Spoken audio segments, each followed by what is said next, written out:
С чего начинается телевидение? В первую очередь с творческих людей, которые готовы трудиться, чтобы вы знали обо всем, что происходит в мире. А эфир телеканала «Грозный» начинается с программы «Утро с Грозным». Пока весь город спит, журналисты спешат на телеканал. Очень разная аудитория, от пенсионеров до молодежи. Я знаю, что просто не имею права разочаровать их своим усталым видом. Обычно мой рабочий день начинается в 5:30 утра, самое позднее, и моя задача не только самому проснуться, но еще и самое главное – разбудить зрителя, наполнить его день бодростью и позитивом. Когда зритель уже проснулся, в эфир выходят новости, обозначить самые важные события дня, максимально быстро собрать и выдать в эфир материал. Главная задача информационной редакции. В прямом эфире работает служба информации телеканала «Грозный». В студии Зураб Центроев. Здравствуйте.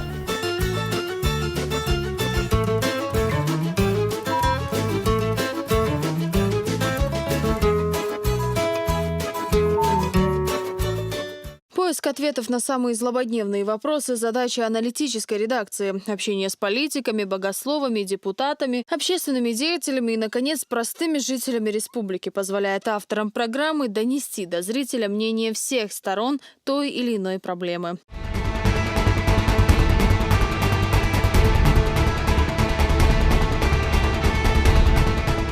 В настоящее время здесь работает 8 редакций. Это позволяет охватить аудиторию всех возрастов и отвечать требованиям телеканалов федерального уровня.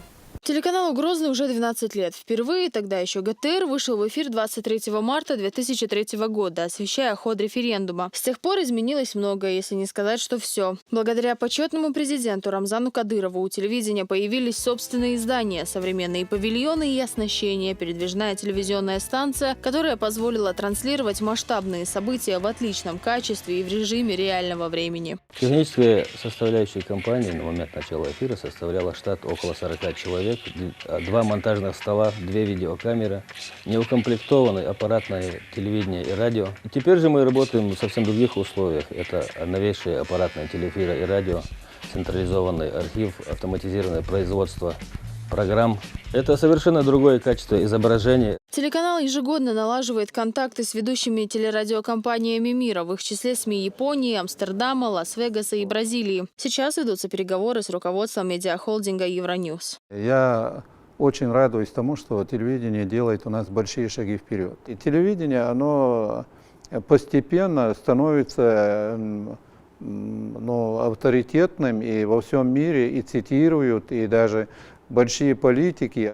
Для того, чтобы распространять среди жителей региона знания об истинном исламе и его ценностях в Чеченской Республике, была создана телекомпания «Путь». Ее сотрудники не только выпускают аудио, видео, а также книжную продукцию собственного производства, но и переводят исламские передачи с других языков. Журналисты и теологи в своих программах не только разъясняют подрастающему поколению основы религии, но и показывают всю красоту обычаев и традиций народа. Профессиональный праздник отмечает и старейшая телерадиокомпания республики в войнах, преемник Госкомитета ЧССР по телевидению и радиовещанию. За время своей работы журналисты сумели завоевать авторитет зрителя. Время сложное, вызовов много. Я в первую очередь хотел бы пожелать всем нам, чтобы это сложное время, наша именно журналистская лепта в стабилизацию мира, которая довольно сильно расшатывает, была чувствительной не только в плане нагрузки на нас, но и в плане отдачи для других. То есть я хочу искренне пожелать всем творческим людям не только реализации творческих задумок, но и реального участия в решении глобальных проблем. Ежедневно сотрудники телевидения спешат на работу, чтобы быстрее дать новость в эфир. 21 ноября, пожалуй, единственный день в году, когда телевизионщики могут отойти от суеты и посвятить время себе. Луиза Хатуева, Адам Чекуев, Абубакар Абазов. Новости.